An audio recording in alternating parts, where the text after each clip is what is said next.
You're listening to the PGIM India Insights podcast series by PGIM India Asset Management. Hello everybody, Ahalya here, keeping you company for a wee little while on PGIM India Insights, brought to you by PGIM India Mutual Fund. Now, here's the thing. I live in Bangalore, in India, and in the past year and a half, whenever I look around in the streets, not only have they become more crowded with people, restaurants, new developments, but they've also been crowded with luxury cars. This luxury car boom is something that we did speak about on the podcast series a few episodes ago, and it's something we're going to be talking about today as well, but not just luxury cars. Luxury goods, jewelry, fancy meals at fancy restaurants, and all the good stuff that increasing disposable income can buy you. That's right. Today we bring you a conversation about the varying results of an increased disposable income within India and what that means for the future of our economy, and also how it's going to impact various sectors of our economy. So buckle up, because this is a very interesting, relevant and relatable episode. India's per capita GDP for FY24 is around 3 lakh Indian rupees. And as per a recent study by Goldman Sachs, it is expected that by 2027, we will have around 10 crore population who will be earning approximately 8 lakh Indian rupees. Welcome to PGIM India Insights. You are listening to Ankit Jain, and I have with me Utsav Mehta, Senior Fund Manager of PGIM India Mutual Fund, who will take us through consumer discretionary sector and how bullish we are from a medium to long-term perspective. Hi, Utsav. Hi, good evening, Ankit. Before we deep dive into how we expect consumer discretionary to do well from a medium to long-term perspective, can you just take us through how this whole sector has played out in the last 18 months? On an aggregate basis, Ankit, I would say that the sector has relatively underperformed, but it is important to point out that sector performance itself may not be the best gauge of underlying performance. Even though we talk about consumer discretionary as one block as a sector, in reality, it has multiple segments which, while vying for the same consumer wallet, have separate dynamics. Right? So you have real estate, you have jewelry, you have building materials, and each have their own underlying cycles of booms and busts that are ongoing simultaneously. So, for instance, if you look at the last 18 months, while the overall sector has underperformed, subsegments such as real estate or jewelry or even hospitality and automotive have been doing really well. On the flip side, barring a couple of odd names, apparels or quick service restaurants have broadly been struggling. This was primarily initially kicked off by rural demand post-COVID, which was weak. And now to some extent, even urban demand has been beginning to flag off. Typically, this is easy to attribute it to multiple moving macroeconomic indicators such as high inflation or maybe weak income growth.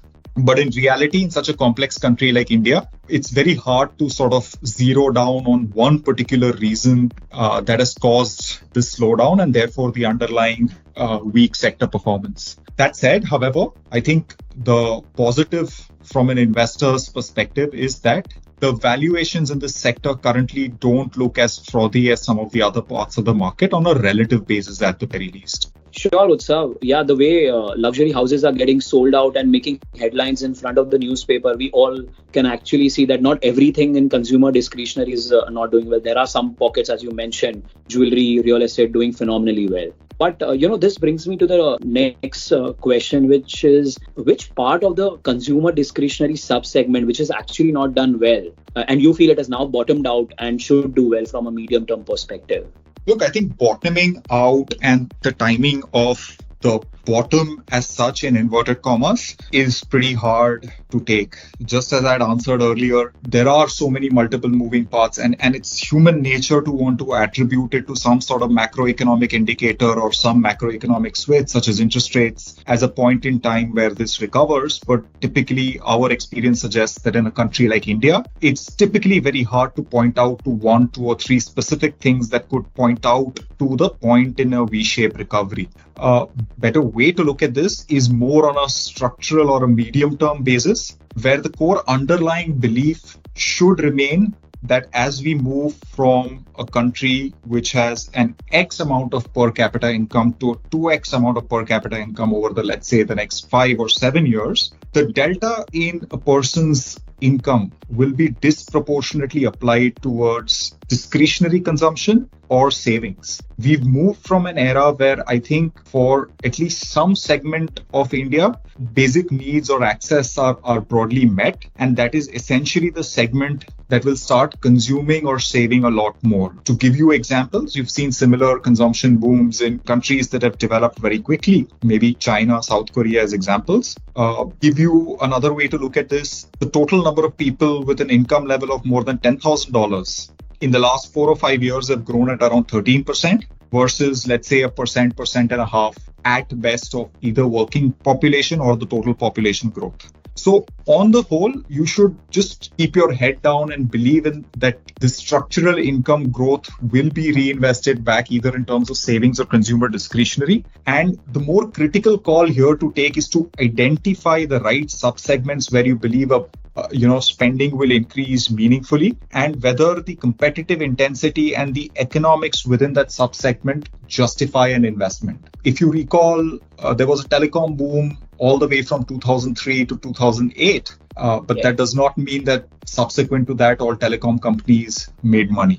The focus should not be only that discretionary itself is a great space, but it's also identify the right subsegment to be invested in. Yeah, so I can actually, resonate to what you're saying. If I was earning X and if in the next 5 years, if I'm going to make 2X, my roti, kapda, makan, which is the basic necessity which you spoke of, is actually being, taken care. Though I might continue to, upgrade my lifestyle, eat better food, wear better clothes, move to a better house. But yeah, the amount which is going to be saved after that is actually going to go in discretionary spends and, a savings maybe into financial assets. So also I can actually resonate to what you said.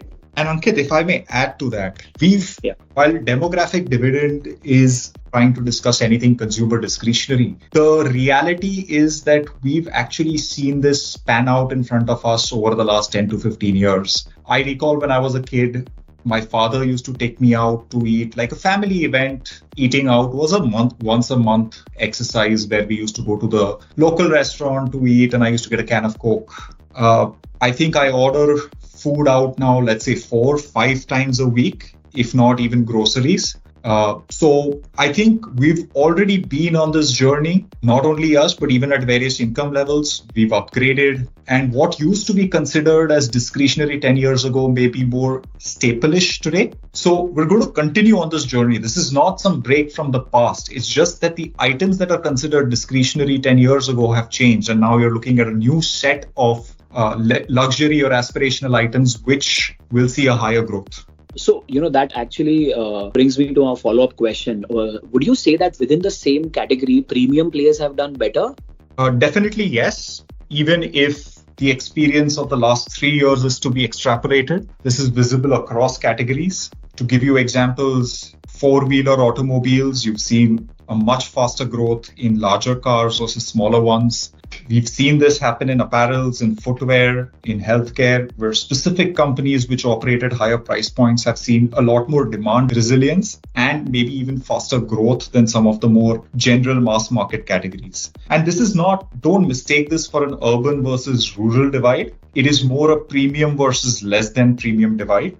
If I extrapolate it, maybe to give you other examples, even on the savings side, if I look at data for people making fixed deposits more than 15 lakhs versus people making fixed deposits for less than 15 lakhs, the growth in the 15 lakh plus category has been higher. There has been more growth in the number of credit cards rather than debit cards. So I think across the entire spectrum, you are seeing premium consumption holding itself better and maybe in pockets even growing faster. And we expect this trend to sustain as we go along, even as the gap might sort of narrow and then expand again. And the reason for that is that while it is very easy for us to say that India is still a developing country, and we should actually put the size of India in context. let's say premium consumption attracts only 1% of our population today, right? That's a very, very small number in the entire scheme of things. And let's say with income growth, this number becomes 2%, right? Only 2% of India can actually consume some of these categories that we're talking about.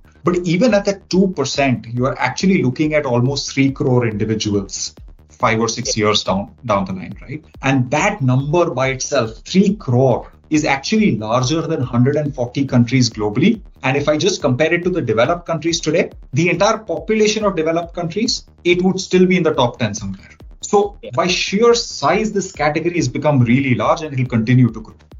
You actually, when you look around, people are just upgrading their lifestyle. I mean, you end up seeing more SUVs, more luxury cars getting sold, than what they used to be, 10 years back. So, this again, brings me to another interesting segment, which is we expect that India to grow somewhere around 6.5 to 7.5% maybe for the next few years. So what are the themes or sub-segments that you believe can actually grow more than the overall GDP growth? Some of the key themes that we like and we are possibly to some extent invested in, and we believe that can surprise positively, are luxury retail, out-of-home eating, healthcare and education, and maybe even some pockets like beauty and packaged foods. The same Goldman report that you adhered to earlier also had this very interesting set of data points about what the urban top 10% or the urban rich consumes on a per capita basis versus the rest of the country. You will see that as people's income levels increase, as they move from poorer to mid-income and from mid-income to getting richer, they end up spending disproportionately more on jewelry. They end up spending disproportionately more on healthcare. They end up spending disproportionately more on maybe education and out-of-home eating.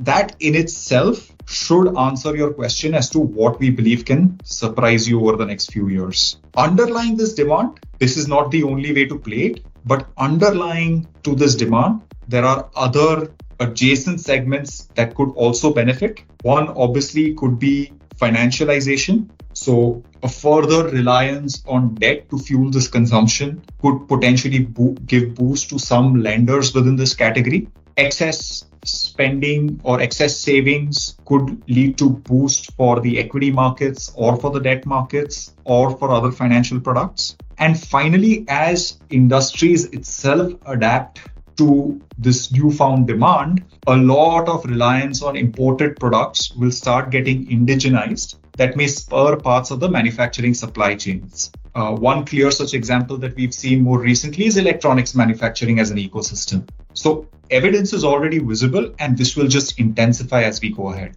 Sure. I think when you step out during weekends, you see any restaurants or mall, they're actually running at full capacity. And what you spoke of, electronics manufacturing, I think it is evident. Today, if you buy a Apple phone, it is a made in India product. So I think I can relate to what you're saying. Actually, we've been all talking about all the positives and all the great things which are happening. So tell me, Utsav, how can this story derail, or what are the risks to this whole story of consumption?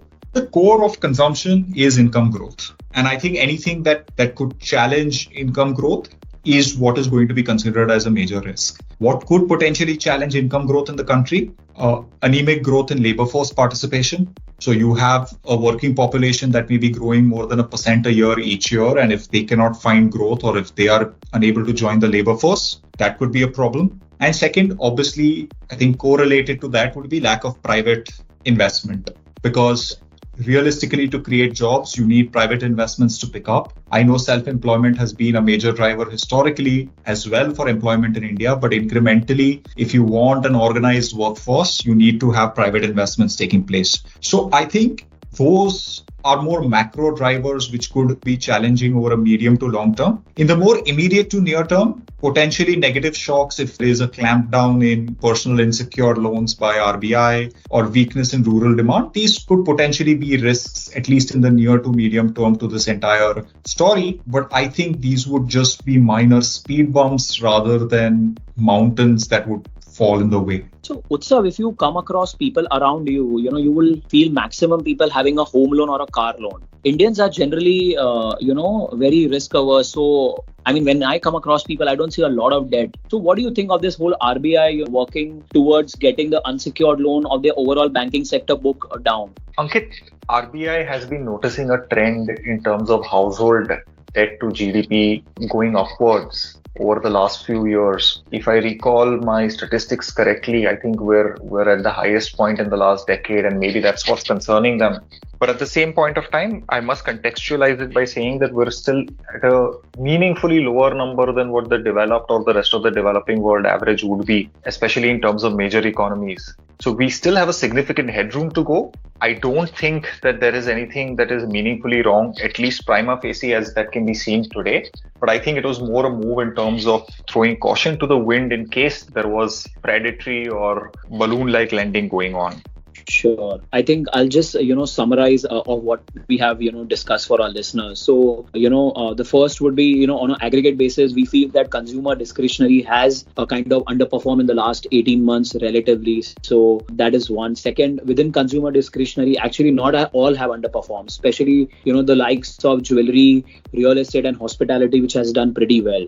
Third, premium players are doing much better within the same sector. For example, more growth is seen in, sales of luxury cars than smaller cars. Fourth, out of home eating, luxury retail, healthcare and education can actually outgrow the overall economy in the next few years. And the risk, the caveat which you spoke of last, anything which, can derail the growth story of India can be a big risk to the overall, consumer discretionary sector, especially in the short to medium term, though the long-term story remains intact. Also, Utsav, do you want to add something before, we actually end the whole discussion for our listeners? I think, Ankit, we've broadly summarized the message that we wanted to send out today. India's average per capita GDP is catching up to the rest of the world quite fast.